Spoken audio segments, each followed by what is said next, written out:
Muito bem, estamos no ar, seja muito bem-vindo a mais um vídeo aqui nesse canal. E nós não temos nome ainda, mas estamos no ar e hoje eu quero compartilhar uma palavra com você. Hoje eu quero dar uma aula para você. E o que eu vou falar com você aqui, eu tenho certeza que você ainda não ouviu, e se ouviu, ouviu errado, porque hoje nós vamos falar sobre a verdadeira revelação da graça de Deus. Se você me acompanha aqui no YouTube, nós estamos na nossa série, na verdade terminamos na semana passada a nossa série sobre o Salmo 23 e uma das revelações, dos códigos do Salmo 23 é a respeito da graça de Deus. E algumas pessoas perguntaram um pouco a respeito disso, não entenderam muito bem. Então hoje eu quero dar uma aula para você sobre a verdadeira revelação da graça de Deus. Então, seja muito bem-vindo. Eu quero te pedir para você deixar o like agora nesse vídeo e, por favor, compartilhar. Eu sei que você é amante da palavra de Deus, você gosta de estudar a palavra, e eu sei que você conhece alguém também que gosta, né? Então, pega esse link agora e compartilhe essa live, porque será uma verdadeira aula. Eu não vou fazer uma pregação hoje e nem vou fazer um vídeo inspirativo como a gente tem aqui. Hoje é uma aula. Fechou? Então, pega esse link aí, compartilha, aperta o like aí. Você que não é inscrito no canal, se inscreva. E se você é inscrito, mas não ativou as notificações, ativa aí, porque o YouTube tem uma benção. Não tá entregando para todo mundo, não. Me ajuda aí. Vamos voltar com esse canal, que ele estava de férias, estava tranquilo. Mas agora nós vamos retomar as nossas aulas aqui. Fechou? E hoje nós estamos com um convidado aqui. Nós estamos com... Eu ia falar cooperação, ó. Lembrando os velhos tempos. Kainan, seja bem-vindo, Kainan. Opa. Dá um oi pra galera aí. Boa noite, pessoal aí, todo mundo tá assistindo.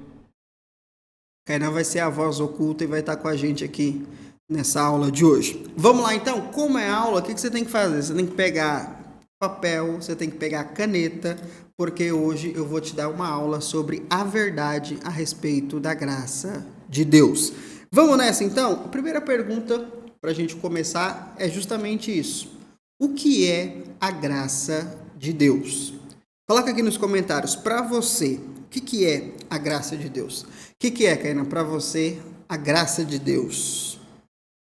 A graça é naquele significado genérico que a gente ouve nas Assembleias de Deus, né? Favor e merecido, é aquilo, né? Vem, na hora que fala de graça, vem a frasezinha. É de graça, mas não foi de graça. Sempre, né? Clássica, essa é clássica. É de graça, mas não foi de graça. Isso é o quê? Isso é sinônimo de gente que não entende daquilo que está falando, né? Então vamos lá. Primeiro que você precisa entender o seguinte: a graça não é um conceito, a graça não é uma filosofia, a graça não é um termo teológico. Tem muita gente que fica falando sobre isso, né? Que é uma linha teológica. Existe até o chamado Evangelho da Graça. Eu sei o que as pessoas querem dizer quando elas falam isso, o Evangelho da Graça. Mas não existe outro evangelho a não ser a graça de Deus. Porque a graça é o Evangelho. Paulo fala muito bem sobre isso quando ele vai escrever aos Gálatas, né? Vamos ler isso aqui? Lê para nós, canal. Vamos acompanhando junto aqui. Vambora. É uma aula, gente. Então pega papel, pega caneta, pega sua Bíblia e vamos nessa. Começar bem a semana, aprendendo da palavra. Você foi no culto ontem, você estava no culto, né? Agora você vai estudar. Você ouviu uma pregação, agora você vai ouvir um ensino da palavra de Deus. Vamos aqui para Gálatas capítulo 1. Vamos ler do versículo 6.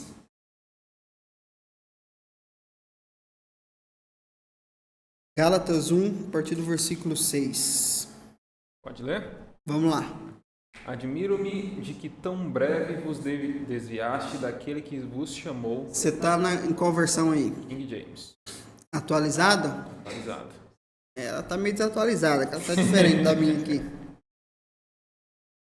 Mas vamos lá. É porque aqui tem uma palavra muito importante que nós precisamos nos atentar. Achou aí? Tá de novo aqui uma King James atualizada. Vê aí. Bíblia KJA português. Coloca aí.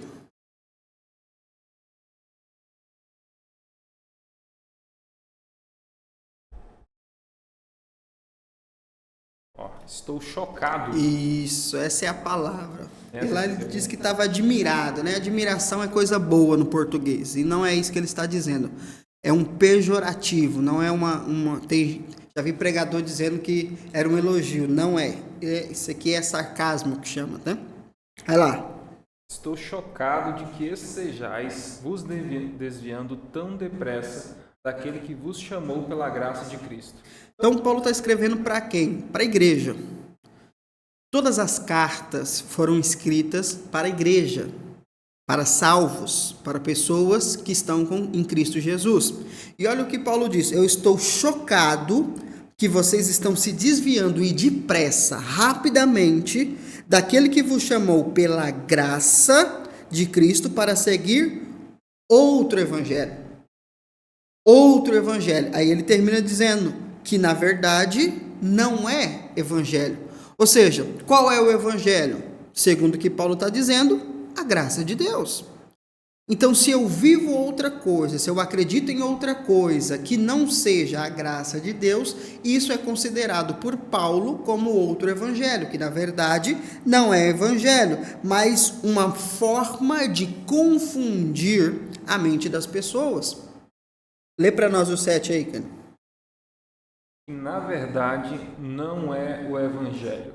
O que acontece é que algumas pessoas vos estão confundindo com o objetivo de corromper o evangelho de Cristo. Então, se eu não vivo o evangelho, se eu não prego o evangelho baseado na graça de Deus, na verdade, o que está por trás disso é um espírito que tem o objetivo de confundir a igreja de Jesus. Olha que coisa séria.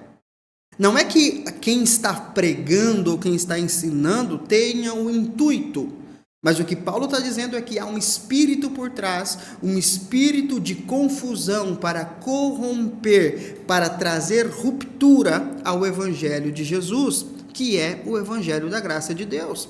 Por isso é importante nós aprendermos qual é a verdade bíblica sobre isso. Eu não quero viver sob espírito de manipulação. Eu não quero viver corrompido da verdade. Então eu preciso me atentar ao que a Bíblia diz sobre isso. Então, a primeira coisa que você precisa entender é isso. A graça não é um conceito teológico. A graça não é uma doutrina nova, né? Como muitas pessoas. Porque é o seguinte, irmão, tem uns 7 anos para mais que eu falo sobre isso. No começo eu era chamado de endemoniado, herege. Quem está me conhecendo agora está me chamando agora. Mas isso aí eu já recebi faz tempo, irmão. Eu não estou falando nada, a não ser aquilo que já está escrito. Só que nós nos acostumamos com a corrupção. É aquilo, né? Você repete uma mentira várias vezes até que você perde o senso do que é a verdade. Aí você começa a acreditar na mentira.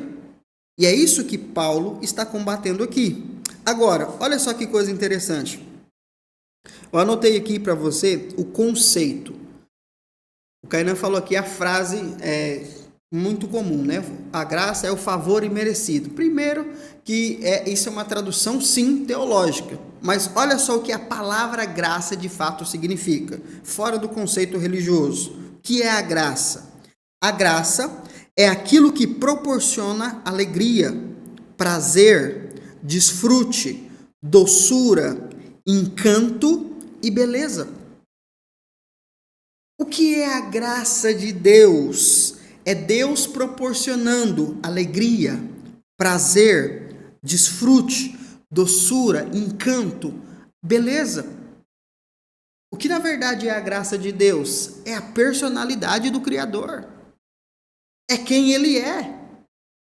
A graça não é um conceito, é uma pessoa. É a personalidade de Deus manifestada ou revelada a nós em Cristo Jesus. João, vamos ler João capítulo 1.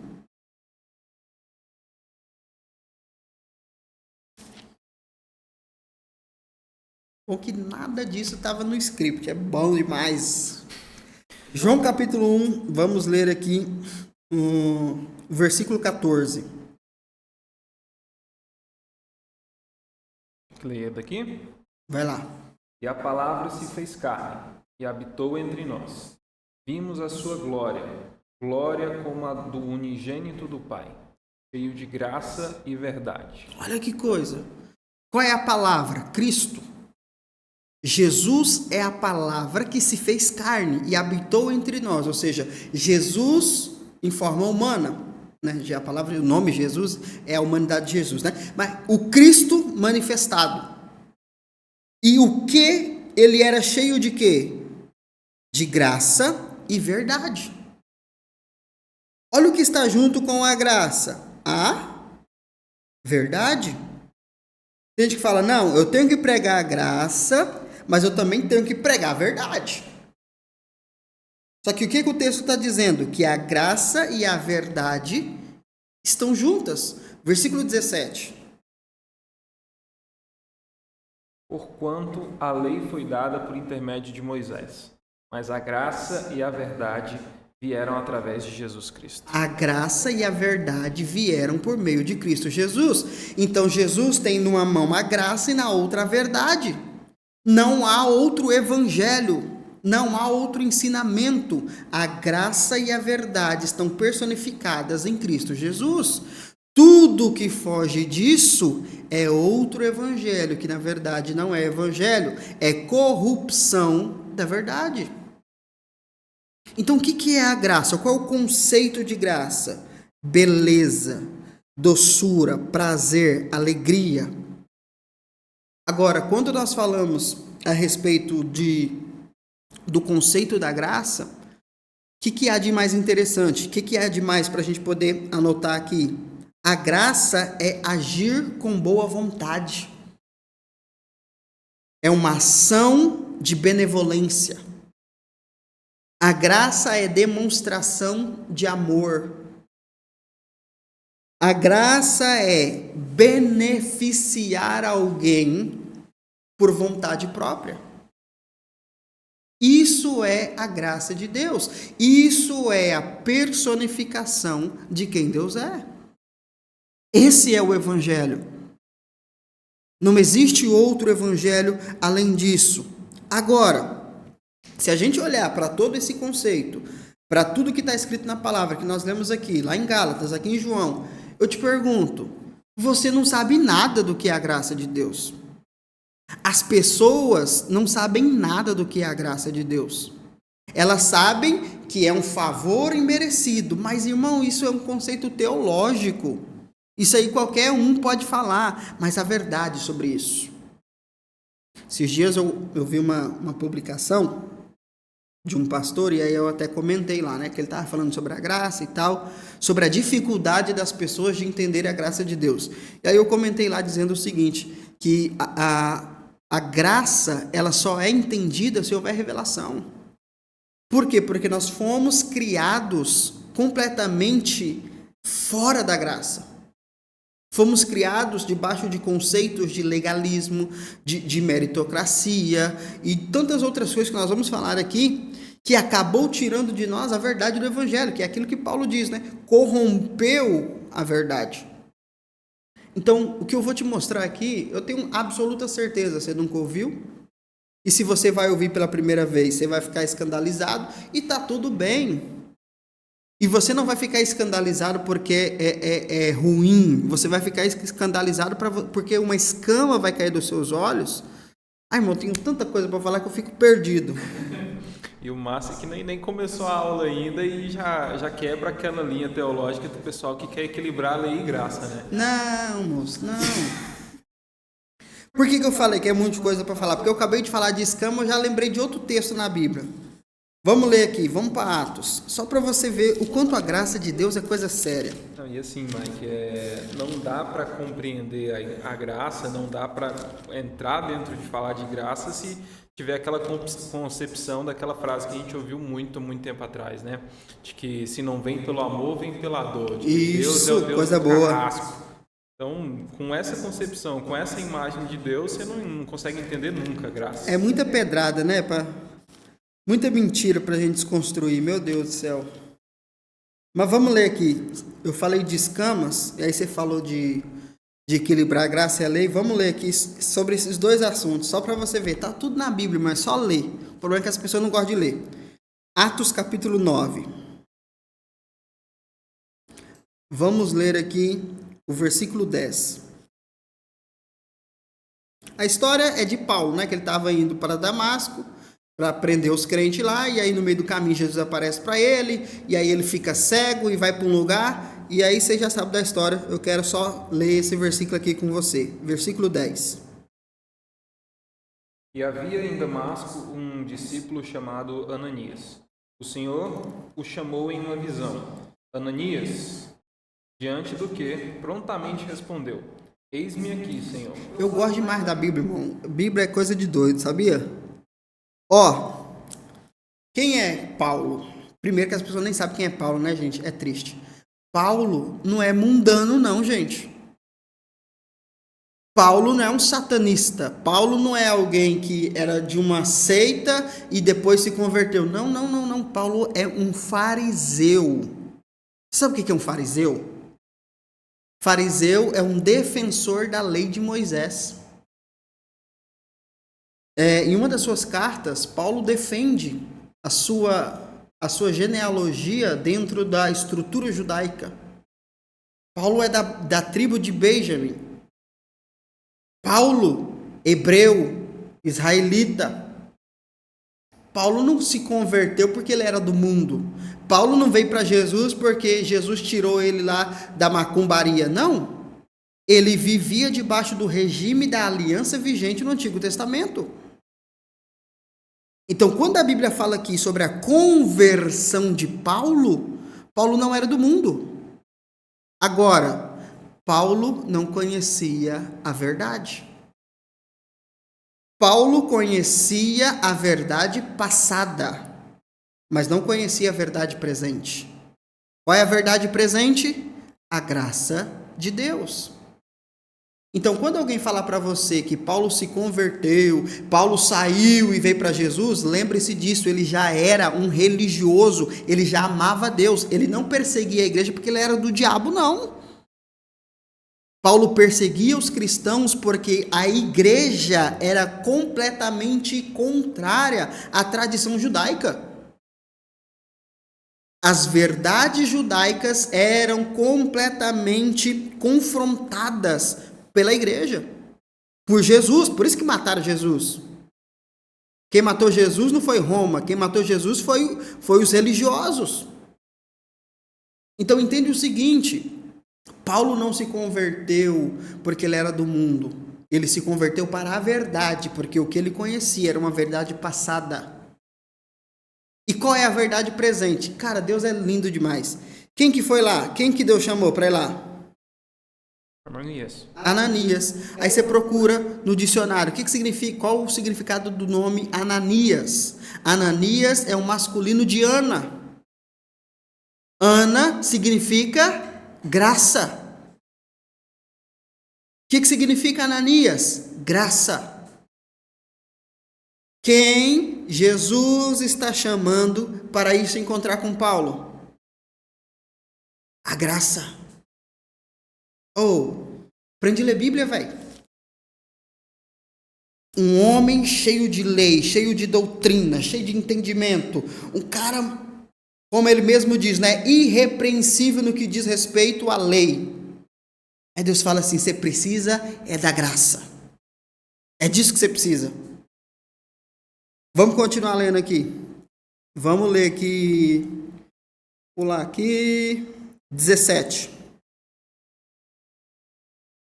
Então Ananias foi e, entrando na casa, impôs sobre ele as mãos, declarando: Irmão Saulo, o Senhor Jesus, que lhe apareceu no caminho por onde vinhas, enviou-me a ti, para que tornes a ver e fique pleno do Espírito Santo. Olha só que coisa, né? Nós não vamos ler a história aqui do Paulo, mas você já sabe.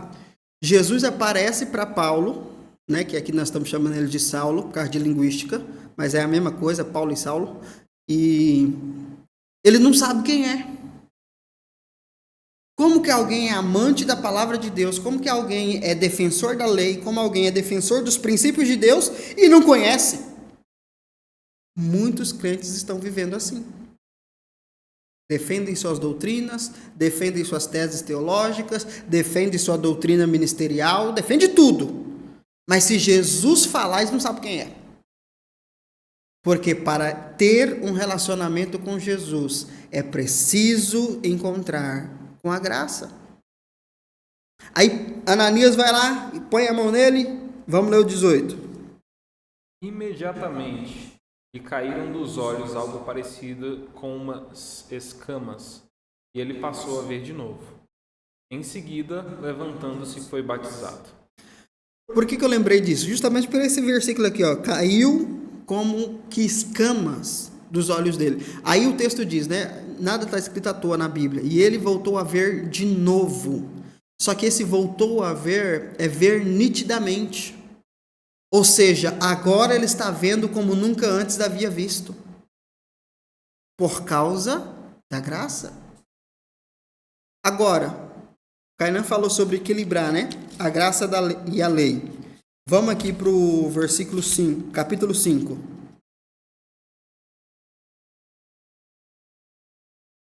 Você já deu like? Só daqui já não podia já acabar a live, que você já aprendeu muita coisa do que os seus anos de crente tudinho. Então dá o like aí. Você já compartilhou? Compartilha, irmão. Compartilha. Deixa o povo ficar doido. Não dá nada não. Vamos nessa. Vamos lá. Capítulo 5, versículo 1 de Atos. Entre mentes, um certo homem chamado Ananias. Ananias significa o quê? Graça. Graça, por quê? Porque Ananias vem de Ana, é o masculino de Ana, que Ana significa graça.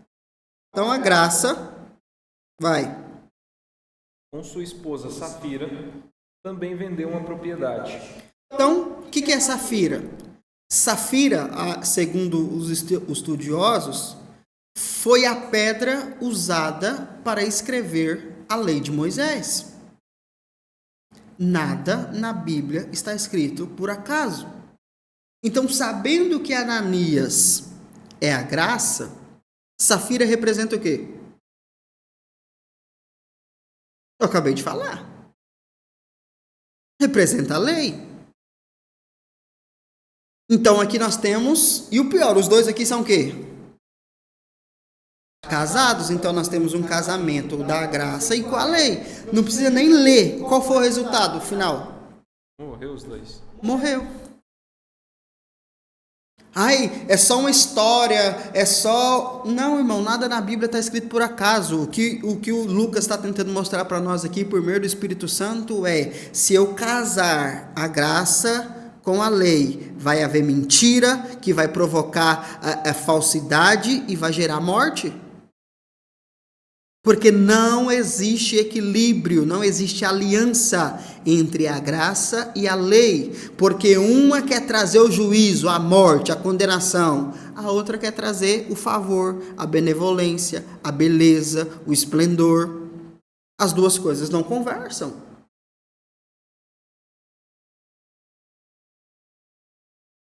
Fala comigo, gente. Vamos avançar aqui, vamos voltar para o roteiro aqui, senão vai longe aqui. Vamos lá. Só disso aqui, irmão, você já sabe mais do que muita gente. E você, teólogo de plantão, vai morder na boca aí, vai escrevendo aí. Pode meter a boca aí, não tem problema não. Solta esse dedo aí. Kainan, por que é difícil as pessoas entenderem a graça? Ninguém está acostumado a receber tanta boa vontade assim do nada, né? A gente está acostumado a ver ser humano que mata o outro por conta de ter uma briga, por conta de um trânsito. E aí, além disso, as pessoas pegam essa imagem de um ser humano ruim, de carrasco, de tudo de ruim, e colocam em Deus. Sim. E aí, ainda atrelado ao fato de que nós ouvimos muito mais falar do Antigo Testamento do que do Novo Testamento. Quando a gente lê o Novo Testamento, quando a gente prega sobre Paulo, sobre as outras coisas, dependendo da igreja onde você está, a pessoa vai brigar. Não, mas você tem que pregar o Antigo Testamento também. Não conseguem entender a real visão dali.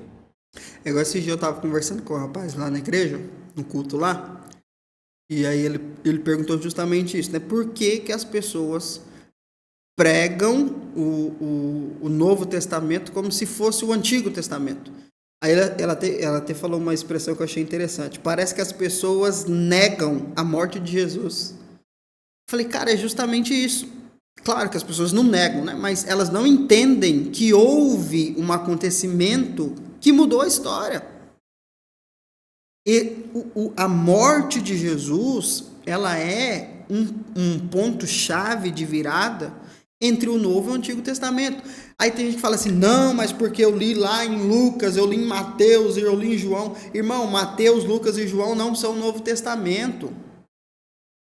São livros de transição que contam uma história de Jesus. Jesus, enquanto ele ainda estava vivo, a aliança vigente era outra. Só há graça depois da morte e ressurreição de Jesus. Só há igreja depois da morte e ressurreição de Jesus. Só há salvação depois da morte e ressurreição de Jesus. Ou seja, até o final ali dos livros sinóticos, né, Mateus, Marcos, Lucas e João, não há nova aliança ainda.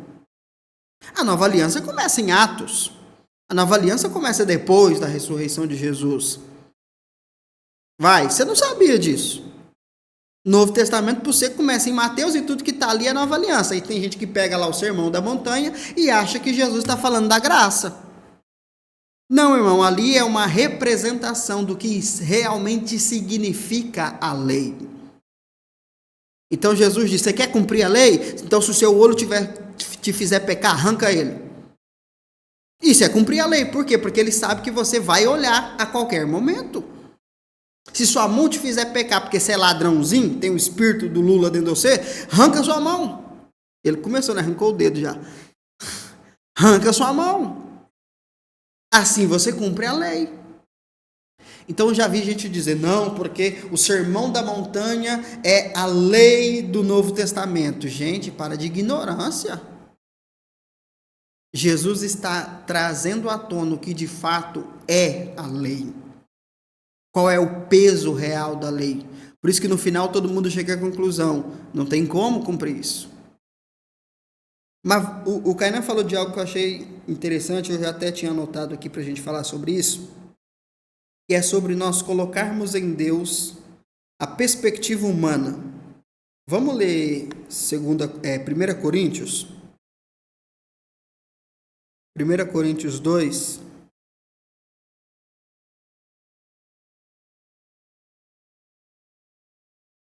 Primeira Coríntios 2:16. Quem jamais conheceu a mente do Senhor para que possa instruí-lo? Todavia, nós temos a mente de Cristo. Olha que coisa, Paulo faz uma pergunta, né? Uma citação do Antigo Testamento. Quem pode compreender a mente de Deus? Quem de nós podemos entender a mente de Deus? Aí ele diz, nós, porém, temos a mente de Cristo. Irmão, presta atenção. Qual que é o problema do homem? Qual que é o problema dos crentes? Qual que é o problema das pessoas? É pegar a nossa realidade e tentar colocar Deus dentro dessa realidade. Então, por exemplo, se eu sou mal e eu quero me vingar das pessoas, quando eu leio o texto lá de minha é a vingança, eu acho que Deus tem o mesmo sentimento que eu. Ele está nervoso porque alguém fez alguma coisa de errado, ele está esperando a hora para se vingar. Porque eu estou tentando compreender Deus a partir da minha realidade. E não é isso que o texto diz. Ninguém pode compreender a mente de Deus. Então, você tentar entender Deus a partir da sua realidade, da sua perspectiva, é errado. Não, porque eu, sendo pai, corrijo meu filho. Pois é, você é homem, Deus não é. Você é um ser humano, não tente entender Deus com a mente de homem, porque Deus não é homem. Não, aonde que Deus mandou o seu próprio filho, se eu desse meu filho, ninguém valorizar, só ia pôr fogo em tudo mesmo, porque você é homem. Deus não é homem, não tente compreender Deus com a mente humana. Agora, o que o Paulo disse? Nós, porém, temos a mente de Cristo, não é a mente de Deus. É a mente de Cristo. Aí eu te pergunto, por quê? Por quê? Porque ficaria redondo o texto se tivesse, nós temos a mente de Deus em nós. Não temos. Temos a mente de Cristo. Por que, Kainan, que não é de Deus e é de Cristo? Aí você fez uma boa pergunta, hein? Porque Cristo é a manifestação da graça de Deus. Eu tenho que entender Deus pela ótica da graça. Eu não posso querer entender Deus como a ótica de quem Ele é. Não, irmão, você nunca vai compreender Deus. Quer ver uma pergunta para você ficar doido? Que dia que Deus nasceu?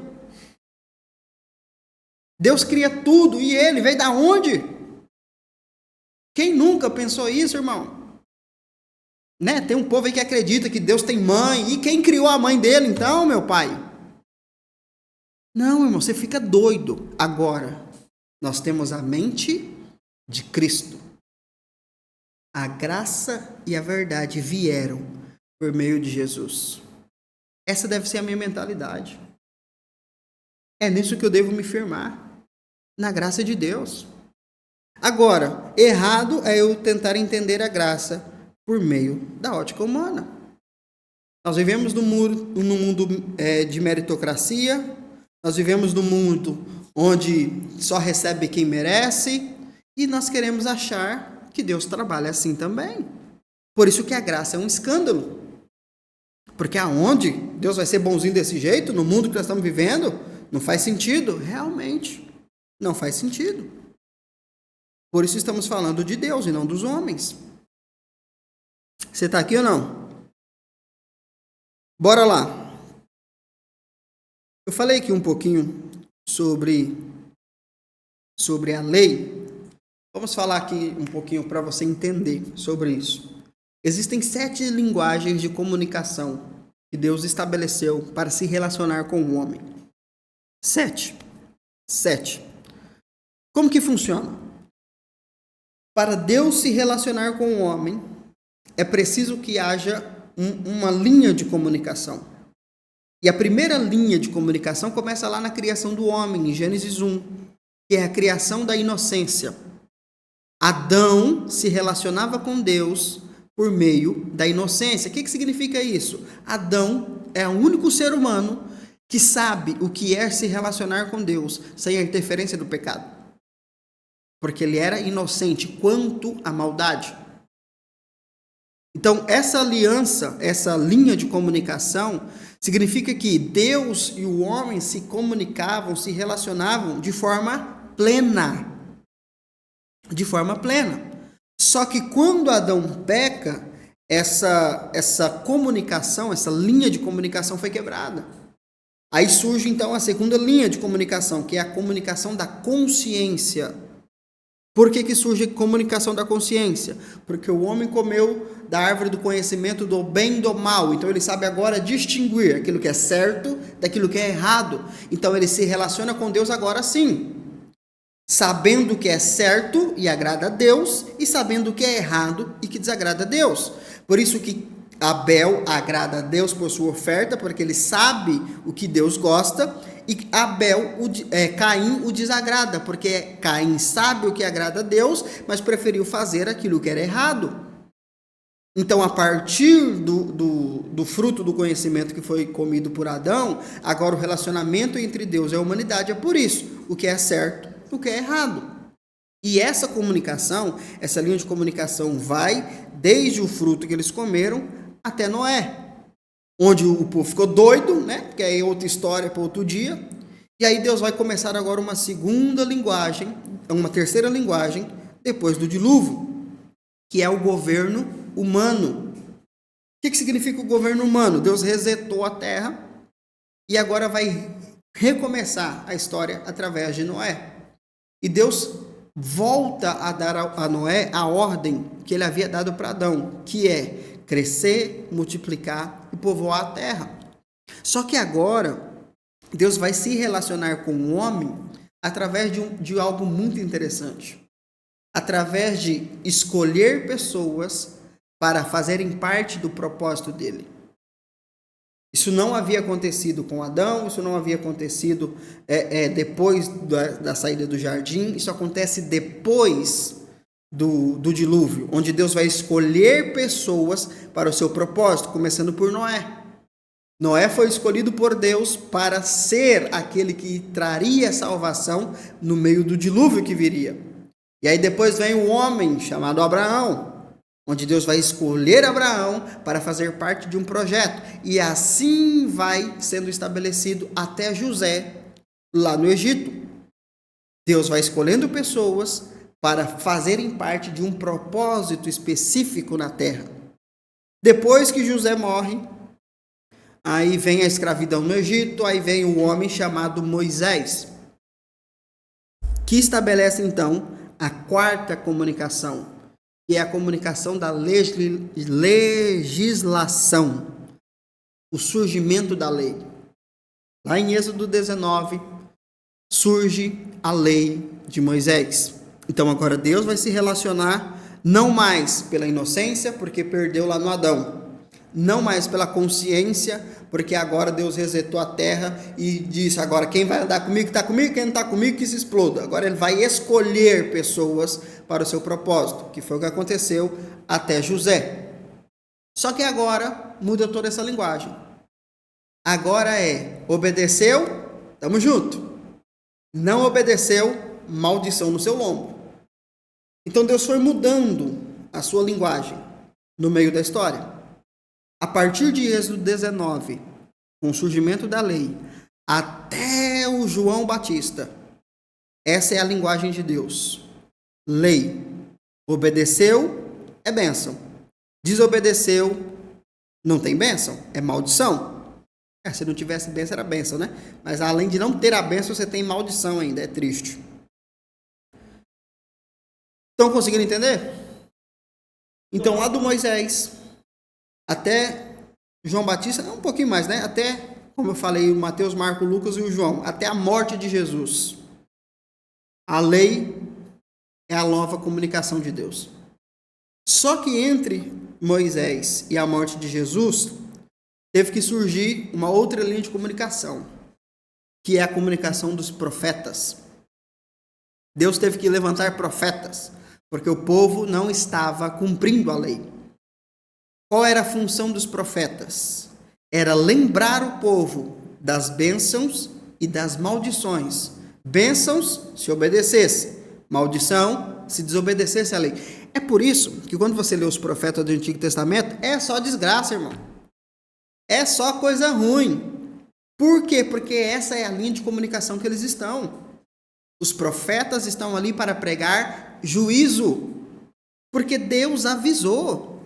Se não cumprir a lei, vocês vão ser destruídos. Por isso que o povo só falava de destruição, de guerra, de pau quebrando. Essa era a linguagem deles.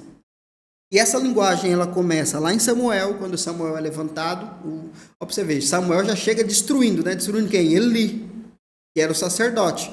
O profeta já vem derrubando tudo. Até o João Batista, né? Que pregou tanto juízo que até a cabeça dele rodou. Então essa é a linha de comunicação. E aí vem a sexta linha, que é a linha depois da morte e ressurreição de Jesus, que é a linha da graça. Mas espera aí que você está indo muito rápido. Vamos lá. Calma. Tá muito rápido? Tá rápido. Mas tem que falar. Tá ligeiro. Vamos lá, então fala aí. Vamos lá. Começa na inocência. Sim. Inocência, Adão ali, todo mundo, ninguém sabia que estava pelado, todo mundo ali. Isso, coisa boa. Plenitude do relacionamento com Deus. Beleza, depois vai para qual aí, ó? Consciência. Não deu nem tempo de eu anotar aqui, foi tão rápido aqui que... Consciência é você se relacionar sabendo o que é certo e o que é errado. E foi o Abel e o Caim. Caim mata Abel por ainda assim escolher fazer o errado. Sim. Beleza. E vai até Noé. Até Noé. Noé ali pegou o governo humano, aí tem a Torre de Babel também, que eu lembro, que marca aí, né, o governo humano, mais as coisas, até chegar em Moisés. Sim. Moisés entrega a lei para o pessoal, maldição em cima de maldição para o povo. Bênção, maldição, é mais maldição do que bênção. Bem mais, né? Até nas citações tem mais maldição do que bênção. é aquilo, né? Vai comer seus filhos, vai morrer todo terrível. mundo. Terrível, beleza. Depois, ali nesse meio já entra os profetas. Sim. E aí começa... Lá em Samuel. Beleza. Entre Samuel, os profetas, e aí depois de Jesus morrer, aí se estabelece a graça. Sim. Beleza. Só para dar um resumo aqui na minha mente. Agora, o que é interessante? Até Moisés, cada comunicação vai sendo substituída. Então, a segunda comunicação ela já não trata mais de inocência. Então, foi substituído. A terceira é o governo humano, ou seja, Deus vai escolher pessoas para governar no propósito dele. Então, já não é para todo mundo também. E as linhas de comunicação passada ficou. Só que aqui, quando a lei surge, ela é um trem que não quer sair mais. Por quê? Porque mesmo quando vieram os profetas, quem mandava era a lei. O profeta só tinha poder se profetizasse segundo o que já estava escrito, segundo a lei. E se a lei prega mais maldição do que bênção, por isso que as profecias são apenas de maldição. O pessoal ficou tão traumatizado de tanta maldição que agora os profetas só querem falar de bênção, né? Entregar a chave, entregar tudo. Não, mas aí tem a ver com a comunicação vigente. Sim. Você entendeu? Se a gente entender o contexto bíblico, faz sentido. Entendeu? Aí vem a comunicação da graça, que é o quê?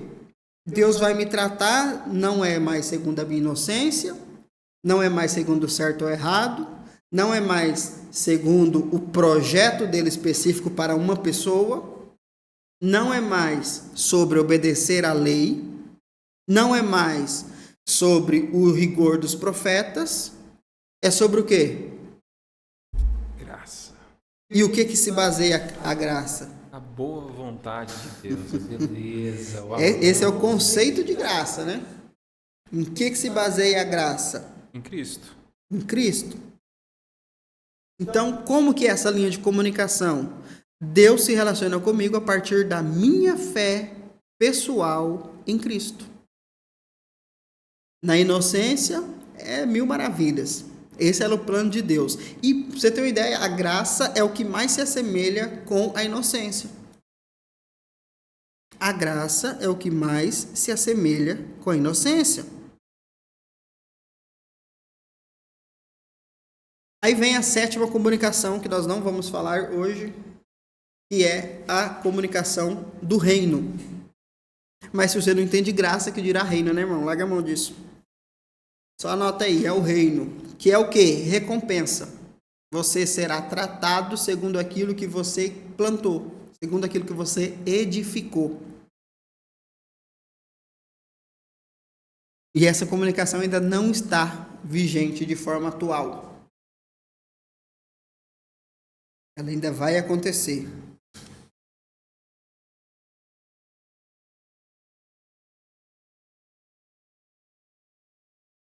E é aí que o povo fica doido, né? A graça se manifesta de acordo com a minha fé em Cristo. Quem acrescenta a minha fé é Deus. Ou seja, Deus me dá a graça, me dá a fé, me dá Cristo, me dá tudo. Dá tudo. Eu não preciso fazer nada. E tem gente que faz nada mesmo, né? Não aprende, não estuda, não sabe de nada. Nem acredita na graça ainda. Isso que é muito doido, cara. Por quê? É o que eu acabei de falar. A comunicação da graça, a linhagem da graça, a linguagem da graça, a aliança da graça, qualquer palavra que você quiser usar, ela é a que mais se assemelha com a inocência. Porque o que era o centro de Adão? Deus. Tem, né? Tem gente que prega que Deus descia na terra todo dia para falar com Adão. Não tem isso na Bíblia, não, irmão. Não tem isso, não. Não, porque Deus vinha todo dia, de tardezinha, falar com Adão. Não, só veio uma vez e porque deu errado.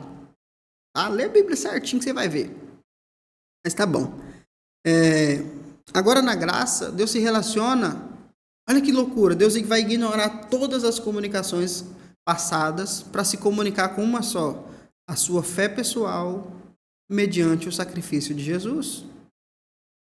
Vamos ler Romanos. Romanos capítulo 5, versículo 1 e 2. Portanto, havendo sido justificados pela fé, temos paz com Deus, por meio do nosso Senhor Jesus Cristo, por intermédio de quem obtivemos pleno acesso pela fé a esta graça na qual agora estamos firmados, e nos gloriamos na confiança plena da glória de Deus. É muita coisa para a gente falar aqui nesse texto. Se fosse para a gente destrinchar esse texto aqui, só esses 2 versículos dava muito tempo. Por quê? Porque olha o que ele fala no versículo 1. Temos paz com Deus. Qual é o contrário de paz? Guerra. Então, se agora temos paz com Deus, é sinal que nós estávamos em guerra. Então, essa guerra e paz se diz respeito ao relacionamento. Então, agora temos paz, temos conexão, estamos alinhados com Deus. Como? Por meio do nosso Senhor Jesus Cristo, por intermédio de quem obtivemos pleno acesso pela fé. Então, nós temos acesso a essa paz pela fé. E a fé no quê? A graça de Deus. Então, a linguagem aqui atual é a graça. E eu creio em Jesus, por isso eu vivo na graça. E porque eu vivo na graça, eu tenho paz com Deus. Agora, olha a continuação do versículo. Na graça ao qual estamos firmados. Você nem sabia o que é graça, que dirá estar firmado nela, irmão. Por que a igreja ela é deficiente no sentido do seu relacionamento com Deus? Milagre tem de rodo, irmão. Tem milagre para tudo quanto é lado. Tem um monte. Tem revelação, tem tudo. Mas não tem graça. A igreja, ela opera milagres. Mas a função dela não é sair curando os outros. Porque senão, quem criou o hospital foi a igreja. Não sei se você sabe disso. Quem criou o hospital foi a igreja. Se a função da igreja é curar, vai criar hospital para quê? Põe a mão e cura todo mundo aí. Não, a igreja não foi chamada para curar. Os sinais seguirão os que creem, mas não é eu vou sair fazendo milagre, não. Porque as pessoas parecem que focam só no milagre. Não, fulano é usado. Irmão, por favor, lembra do Egito. Os magos do faraó faziam os mesmos sinais que Moisés. Tá? Quem tem ouvido, ouça aí. Então, sinal tem um monte, milagre tem um monte, profecia tem um monte. Irmão, nada disso define igreja. Nada disso define o propósito de Deus. O propósito de Deus é levar-nos a firmar na graça de Deus. Porque você vai entender, e aí eu não sei se vai dar tempo de nós falarmos hoje, já estamos com quanto tempo de live aí? Rapaz, nós já está chegando em 1 hora já. Nós já estamos chegando numa hora e nós vamos ter que parar, e aí depois a gente continua. Mas se você está gostando, aperta o like aí só para me ver. Vamos ver. Você dá conta de apertar o like aí? Aperta aí. Mas vamos voltar para o texto aqui. Firmados. Estamos firmados e nos gloriamos na confiança plena da glória de Deus. Eu falei sobre isso na live de quinta-feira. Se você não assistiu, assiste, está aqui no canal. Por que a graça é importante? Justamente por causa do texto aqui, ó. Porque a graça nos leva à confiança plena em Deus. Se eu recebo de Deus aquilo que eu mereço, eu não confio nele, eu confio em mim. Se Deus faz por mim, porque eu fiz para ele, eu confio em mim, eu não confio nele. Só confia em Deus de verdade aqueles que entenderam a revelação da graça de Deus. Porque o que nos leva a nos gloriarmos na confiança plena na glória de Deus é a graça na qual estamos firmados. Se não há firmeza na graça, não há confiança plena na glória de Deus. Entende por que o espírito de manipulação ele vem para tirar essa verdade da igreja? Porque as pessoas confiam na profecia, elas confiam no jejum, confiam na oração, confiam no profeta, confiam no culto, confiam na igreja, confiam no monte, confiam em tudo quanto é coisa. Se eu falar para você que essa caneta, eu vou levar ela para o monte, eu vou ungir, eu vou dar ela para você, e você vai assinar um monte de contrato com ela, irmão, você me dá a oferta e você vai levar a caneta. Porque você confia na caneta. Você não confia em Deus. Não, mas eu confio que Deus vai usar a caneta. Por que você não confia que Ele vai fazer do nada? Não, porque nada do nada existe, né? Para de pensar com cabeça de homem. Comece a pensar com a mente de Cristo. Entende isso ou não? As pessoas confiam em coisas. Mas o problema é que a graça te tira as coisas. Aí você vai ter que confiar só nele. Por isso que eu disse que a graça é a única linguagem que nos leva mais ou menos ao nível da inocência. Ou é Deus, ou é ninguém. Mas o texto começa dizendo o seguinte: portanto, tendo sido justificados. Essa é uma palavra muito importante. Vou te falar sobre ela e aí nós vamos encerrar essa aula de hoje. E depois, um dia desses, a gente continua aí. Brincadeira. Semana que vem a gente continua. Eu acho que assim, Mike, eu acho que se tivesse um preço a ser pago pela graça, muito mais gente viveria o propósito, viu? Essa é uma quantia, não, você tem que dar 100 mil reais aí pela graça. Eu acho que tinha muito mais gente que tinha graça do que hoje, que é de graça. Vamos lá. Justificados. Essa é uma palavra muito importante. Nós vamos decorrer ela aqui na semana que vem, quando a gente retomar esse assunto. Porque justificar é uma palavra jurídica, usada em tribunais, inclusive nessa época. Para quê?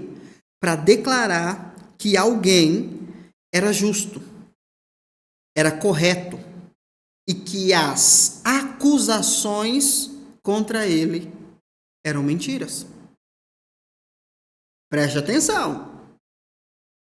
Justificar significa declarar que alguém é justo, é correto, mesmo diante de acusações. Então, é um réu que está em tribunal sendo acusado por alguém, mas o juiz declara que aquele réu é inocente. Agora, entendendo isso, irmão, isso é muito loucura. O termo justificação é como eu declarar alguém dizendo assim, não, eu vou justificá-lo para que ele volte a ser quem ele era.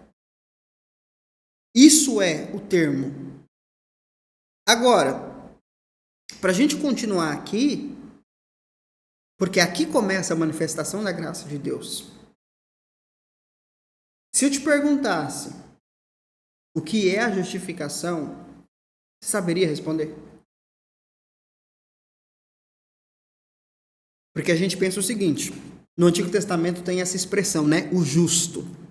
O justo viverá pela fé. Quem é o justo no Antigo Testamento? O justo do Antigo Testamento era aquele que buscava viver a lei, não era o que cumpria, porque ninguém conseguia cumprir a lei, mas era o que buscava cumprir a lei. Esse é o justo do Antigo Testamento. Aí, o que a pessoa faz? Ela pega a interpretação do Antigo e vem trazer para o Novo. Eu sou justificado. Por quê? Porque eu obedeço os mandamentos. Não. Somos justificados pela fé. Não é porque eu mereço, não é porque eu fiz, é porque eu creio. A linguagem do Antigo Testamento é faça, obedeça. A linguagem do Novo Testamento é creia. Mudou. Creia.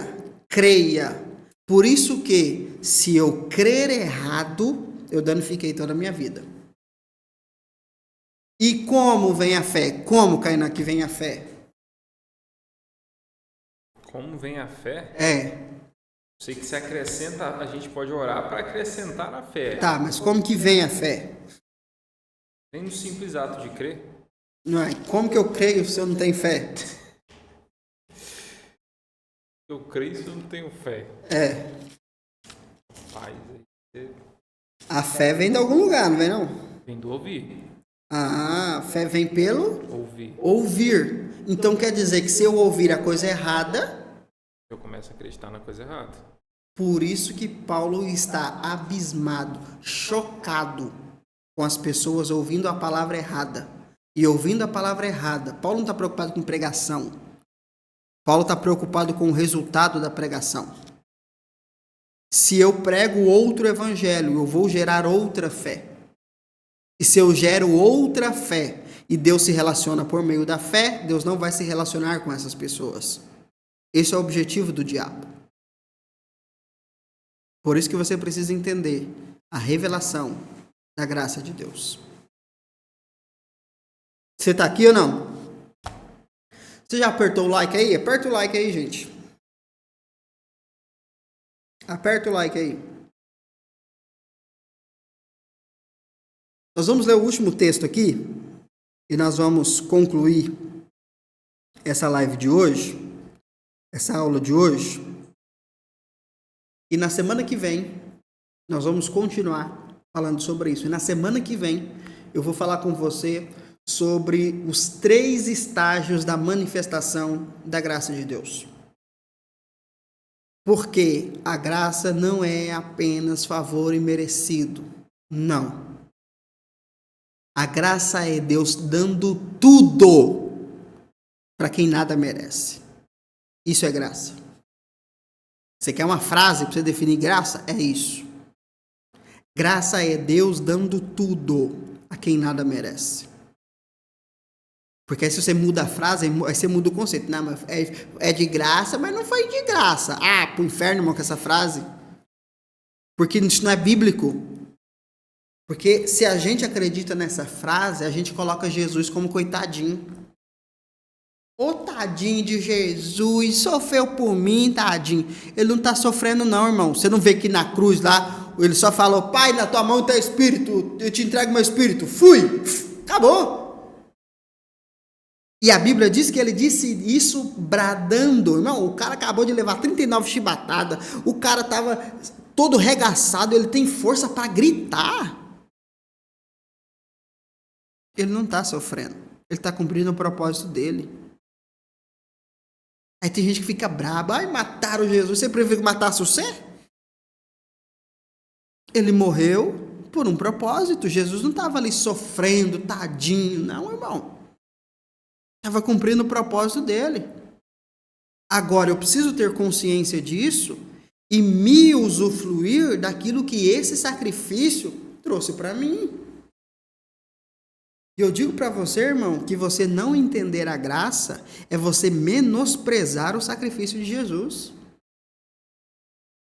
Porque Jesus não pagou o preço para você viver na lei. Jesus não pagou o preço para você viver no legalismo, na religiosidade.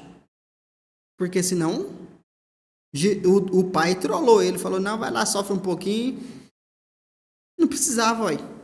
Se Deus vai se relacionar comigo a partir da minha obediência, a partir dos meus méritos, Jesus morreu para quê? Aí entra aquela, né? Não, Jesus morreu, pagou o preço pelos nossos pecados, mas foi pecado passado. Depois que você aceitou Jesus, agora é que se vire. Ué, irmão, a parte mais difícil fica para mim? Porque quando Jesus morreu, eu não era nascido. Se ele morreu pelos pecados passados, eu nem era nascido, ué. Que pecado meu que ele levou então? É uma teoria que, se você fazer algumas perguntas, você vê que não tem base nenhuma. Mas chega de falar. Seguinte, semana que vem nós vamos continuar com essa aula.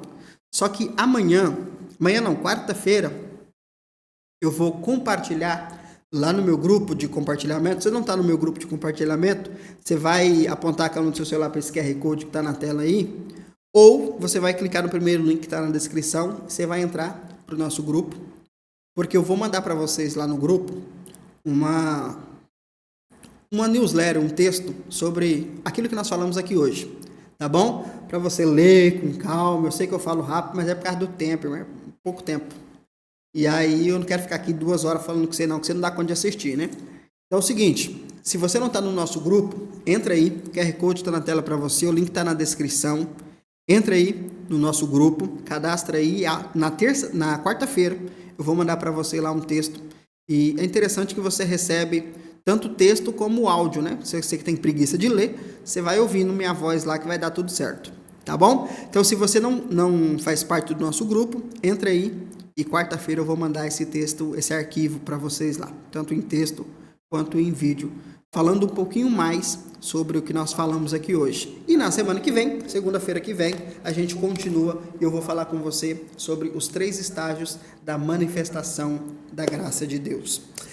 Só para encerrar aqui, porque eu sei que vai ter uns crentes endemoniados ali nos comentários ali. Você falou sobre a questão, né, a parte mais difícil fica para mim, Jesus morreu, eu nem era nascido.